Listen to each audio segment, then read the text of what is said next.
The Mixed Mornings and More podcast with Steph and Sean. Now available daily. Good morning, world. Hello, and welcome to Tuesday, April 26, 2022. It is 5:32 in the morning, and this is my final solo day. Sean will be back tomorrow. 5 a.m. Confessions.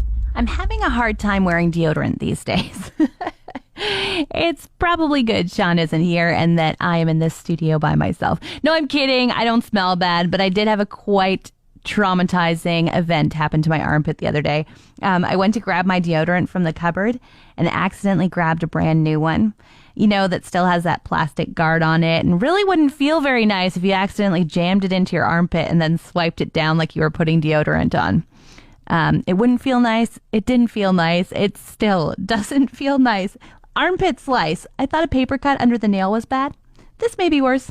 Catalytic converter theft is on the rise across the province. Now, this is the part underneath your car in the exhaust system that converts toxic pollutants into less harmful gases before they're expelled.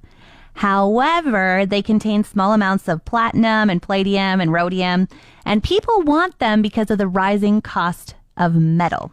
And if someone steals your converter, if your car is high enough off the ground, apparently it's only going to take them about 30 seconds to cut it off with an electric saw, but it's going to cost you at least $500 to replace it. Love it. And this sounds so ridiculous, but the other day I actually saw a dude advertising on Facebook Marketplace that he was in search of catalytic converters and he would pay top dollar for them. What? Tell me you're a thief without telling me you're a thief. Tell me you run in the wrong crowd without telling me you run in the wrong crowd. Tell me I won't report you to the police. No, sorry, that one's not true. I'm reporting you to the police. Ugh, so scummy.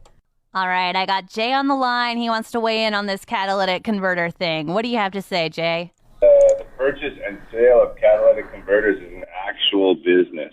You're kidding. I know people that go to junkyards and pay top dollar for these things. They'll pay in excess of $250,000 and go and turn around and sell them for $350,000, and it's a daily business. You're kidding. Well, that makes me feel a little better because I was so offended. I was like... So these an actual business that these people do, and yes, there are people that's stealing them and things like that, but on the flip side, it's an actual thing. And yes, you're right, for the precious metals and things like that, right? Yeah. There's a global article that just came out that like the theft of it has gone up like tenfold in the last 2 years of people stealing them. Yeah, because it's easy and they're not traceable, right? And so now shops are actually putting on theft deterrents so that you can't steal catalytic converters. Oh my gosh, what does it do? Like it beeps at them, or like how does that happen? Yeah, the minute you cut into it, it sets off the car alarm. Wow. Okay. Well, that's good. I feel like I should get one. My car's pretty high. Oh yeah, definitely. It's if you ever worry about that, definitely it's a good thing to do. Oh man. Yeah. Wow. What a crazy thing. Well, I'm really glad to know that there's some like honest folks out there selling them. Yeah. No, I know guys that, like I said, they'll pay $250,000, load up their trailer, and then take it in and make $350,000, right? So. Wow. How many would you need to do that? Like, because if it's only $500 to replace it, like what? How much? Thousands of catalytic converters. Okay. Yeah. Like, what is happening here? You need a big old trailer, and you take them all in and cart. All right. Good to know. Yeah. Thanks, Jay.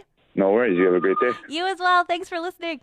Okay, so maybe this guy had good morals and he was just suggesting that you take your catalytic converter off before you take your car to the junkyard.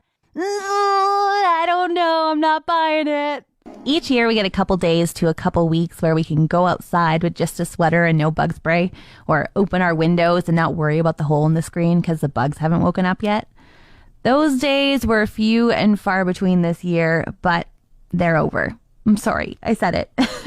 Yesterday morning, I found a big spider in my bathroom, and I wasn't waking my husband up to put a glass over top of it and take it outside, so the spider died.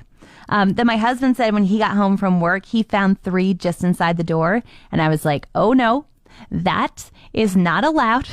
Those little guys don't pay rent, and they can't stay. And honestly, little guys is a complete understatement. They were not small at all. And so I have this stuff called spider ban. And ban is what I do. I ban them from my door frames. I ban them from my window frames. And to be honest, I turn my deck into a bit of a fortress, and I ban them from my railings as well. The crazy thing is, this spider ban works so well that I would actually become a salesperson for it if I didn't love my job so much. I won't see another spider inside till next spring. And honestly, it's good for the spider too, because if my husband isn't home, that spider is suffering a whack to the head. You know when you put something back in the wrong spot because it's convenient for you, but you really should just take the extra 2 seconds and put it where it goes? That was me yesterday. With my credit card, of course. I went and got gas, and I just shoved my credit card in my back pocket, and I thought, I'll deal with that later and put it back in my wallet. Drove home, started doing a bunch of yard work, and then I went to leave my house a little later, and I was like, oh, is my credit card still in my back pocket? No, it is not. Excellent. So then I didn't have time to look for it at that moment. So left the house and came back, and it was dark. And I was like, all right, well, I guess it's me and this flashlight. And I am out in my yard searching the ground for my credit card, thinking is it going to get super windy? Is a credit card light enough to be picked up by the wind and blown away for some thief to be like, sweet, let's go on a shopping spree? I don't know. So I didn't find it out there, and I came inside and I was like, maybe I was smart. Maybe I did put it back in my wallet. Maybe I put it over here. And I'm looking on nightstands and I'm looking everywhere. And this morning I went to grab my mittens out of my purse, and there it was, just free floating in there. There was no need for me to be out on my hands and knees with my flashlight looking in the backyard. No need whatsoever. It is National Volunteer Week, and all week long we are highlighting different people in our community who are making a difference by volunteering. And we put it out to you guys to nominate the people you know are making a difference by volunteering them over on our website, and there's still time to do it. We've got 3 days left.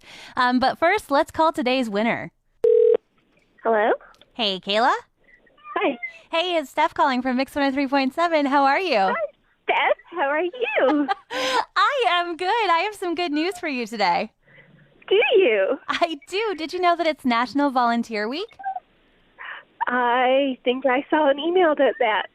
All right. Well, for National Volunteer Week, we teamed up with Hillcrest Montessori Elementary School, and we brought VolunCHEER a volunteer, and somebody has volunteered you. Oh. So basically, I don't know what that means. They went on our website and they said, Kayla is an amazing volunteer.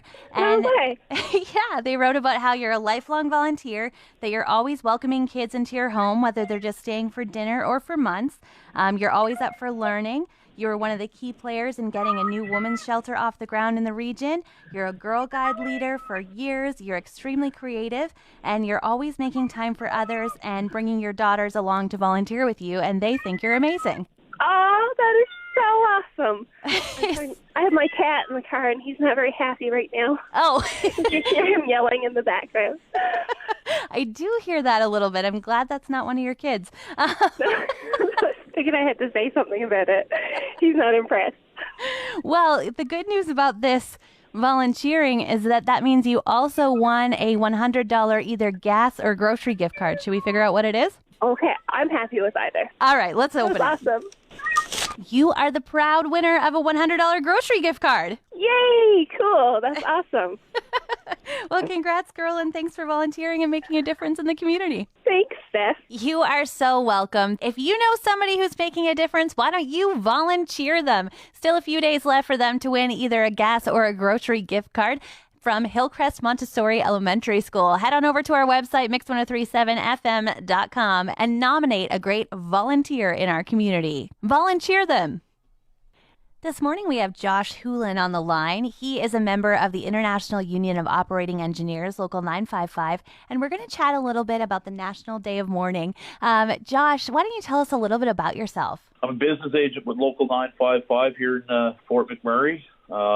Been in the office here now 10 years, doing what we can on a daily basis to help our members out there.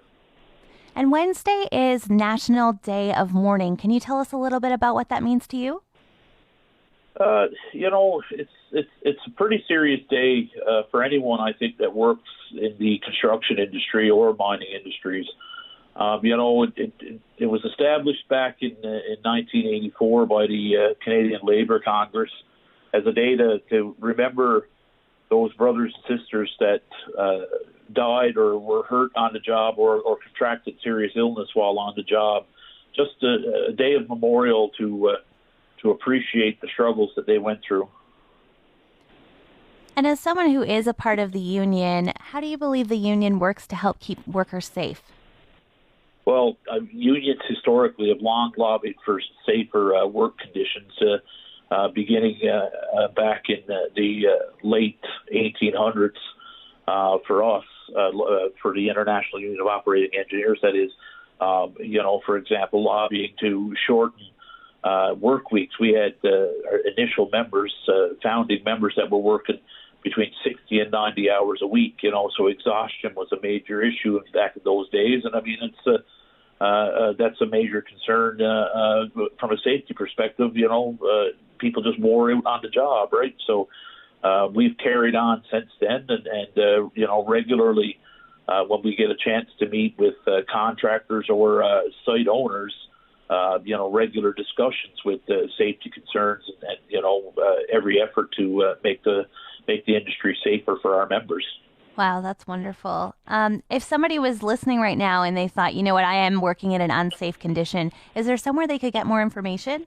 Well, Steph, with today's modern world and the access to technology and information, if they can't get the information they need from their employer, they can, if they are a union member, of course, they could reach out to their union, or they could go online and you could Google the Alberta Occupational Health and Safety Board for contact information, if absolutely necessary, and contact them for help.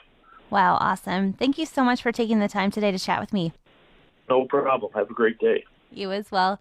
Usual lawn care appliances. You might have like a pressure washer for your driveway, lawn mower, leaf blower, maybe weed whacker. That's about all the power tools you need. Maybe a hedge trimmer. My husband, however, has kind of added our shop vac into one of our lawn care tools.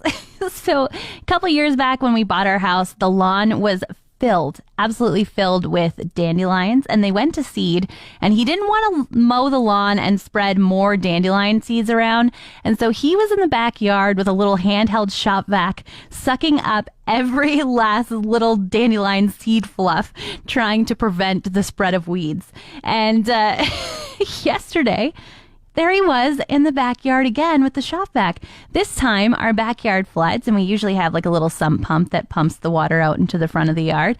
And he was finding that the sump pump wasn't quite able to get that last bit of water. And so he was like, you know what? I'm going to rib up the shop vac. I'm going to put it on the dolly, and I'm going to vacuum the water out of our yard. He literally was vacuuming the lawn yesterday. So I guess maybe shop vacs, they should be included in those like lawn care packages, because we've used it twice, and frankly, it's working for us. Want more of today's show? Download the Mixed Mornings and More podcast. Now available every weekday.